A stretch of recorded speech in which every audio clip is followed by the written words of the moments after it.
Excuse me, hello, I'm still here. I'm still here, okay? Have you ever been halfway through writing a story and suddenly your main character feels like a stranger? Like, who are you? Like, you're reading about them, but they don't feel them anymore? I have. And no one really talks about this part of discovery writing. You already know what time it is. Come with me, come with me, come with me. Hi, I'm Annamarie, but you call me Anna. Welcome back to Seriously, Annamarie. Blah, blah, blah.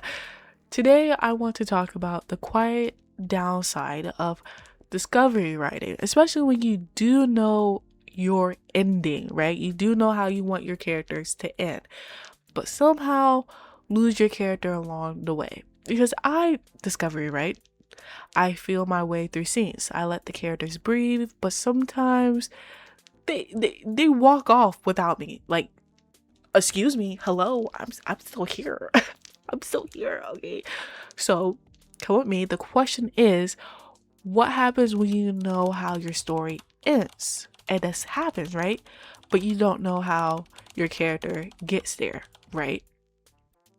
And worse, what happens when the version of your character in the middle doesn't match the one at the end?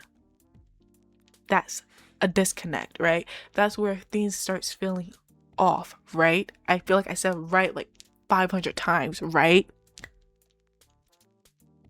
Here's why I know this. When you have a strong sense of your world, your theme, your ending, but your discovery right the middle, your main character can start reacting to the scene, right? Instead of acting from their core.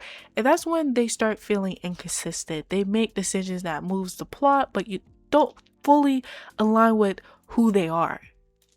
Or worse, they start feeling like they're being dragged towards the end instead of naturally evolving into it. And when that happens, you don't lose the plot, you lose the character. It's like if you have an apple and your character eats the apple, but in the end your character doesn't know that when they eat the apple they're going to die. Doesn't the story sound familiar? I'm just tweaking it a little bit. But they don't know. But you know that they're going to die. You just don't know how they're going to get to that apple, right? So this is the apple. Pretend, please. This is the apple, right? And she goes in to take a bite of the apple. And she's like, this apple's so delicious. Yum, yum, yum, yum. But the thing is, what if your character doesn't even like apples? But to make it make sense for the plot, you said you write, oh, she likes the apple, but you know she doesn't like apples. So when she eats the apple, it doesn't fit into the plot line of why would she eat the apple that she doesn't like? Well, somebody's forcing her, right? It's a lot of things that goes into it. So maybe when she takes the bite, she's not delicious. That's just being plot driven, right? You're just trying to get to the end. But if she takes the apple and you describe it that she's taking the apple very slowly, and she's like, and she looks around and she's like, that's different. I feel like I just explained that so complicated. I hope you understand. Now, for me, I love knowing my ending. If I know the final scene, the emotional climax, the transformation, I feel safe. Like everything else will fall into place. But discovery writing doesn't always respect that safety, okay? Sometimes I'll write 20 pages and realize my main character will actually become the person I need them to be at the end. So it becomes longer and I have to do more, or I feel stuck because now I have two versions of them, the one who exists organically in the draft and the one who exists in my head at the ending, and they don't match. They don't match at all. So discovery writing is intuitive, right? It prioritizes emotional truth in the moment, but character arcs require intentional evolution. If you don't occasionally pause and ask, what does this character believe right now? What would they be doing? What wound are they operating from? What false truth are they holding? What has to break in them before the ending? Then the middle becomes reactive instead of transformative. And that's why the character starts feeling out of place, not because discovery writing is bad, but because character growth needs direction. Now, here's what helped me.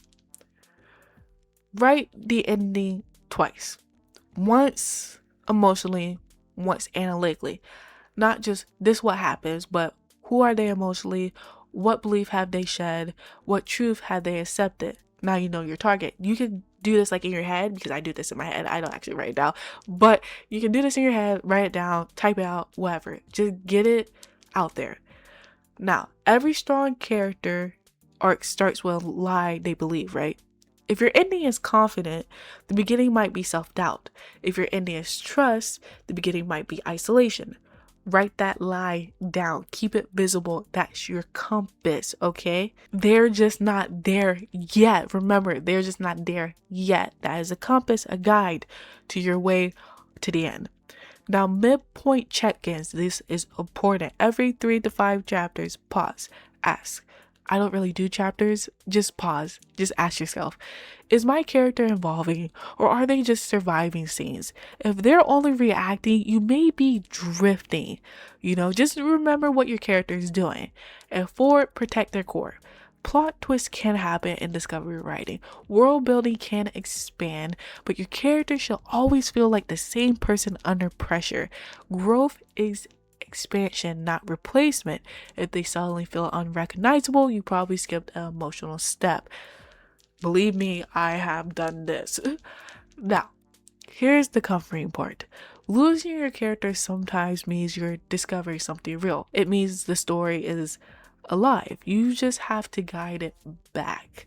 Discovery writing isn't the enemy. It just needs gentle instruction, for me at least. Think of it like sailing. You can follow the wind, but you still need a destination, hon. Okay? Okay? Remember, sailing. You're on a boat. Sailing. If you ever felt like your main character slipped out of your hands, you're not a bad writer, hon. You're just in the messy middle. And sometimes the messy middle is where the real character work happens. So, with that being said, I'm going to go because I'm kind of hungry. So, with that being said, I'll see y'all around. Bye bye.